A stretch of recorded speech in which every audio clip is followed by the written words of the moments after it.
So what happens next, and how does Biden dropping out affect the upcoming election? Sasha Leninger has some answers. Biden stepping aside doesn't bring any resolution to this election.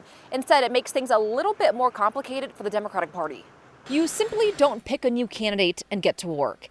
Even if Dems can agree on someone, there was an entire process to make that nomination official. It looks more or less like a primary, just on a very shortened scale. And it could include things like debates. President Biden has endorsed VP Kamala Harris, but she likely isn't the only person who wants that nomination.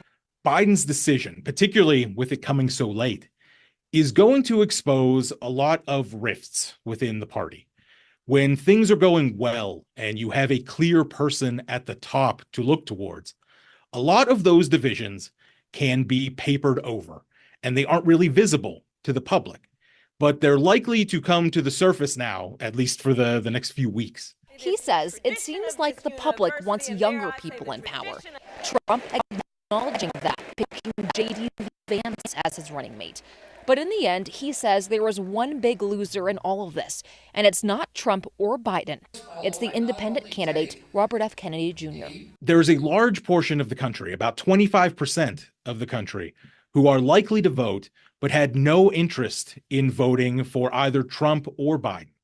Now, they don't have to deal with half of that equation.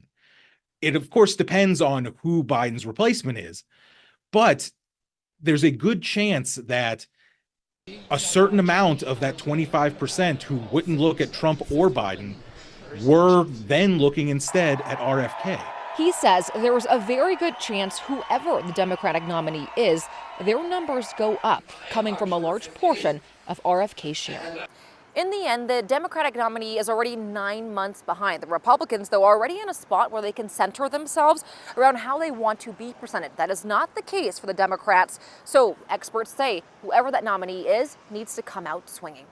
In Albuquerque, I'm Sasha Leninger, KOAT Action 7 News. Back to you.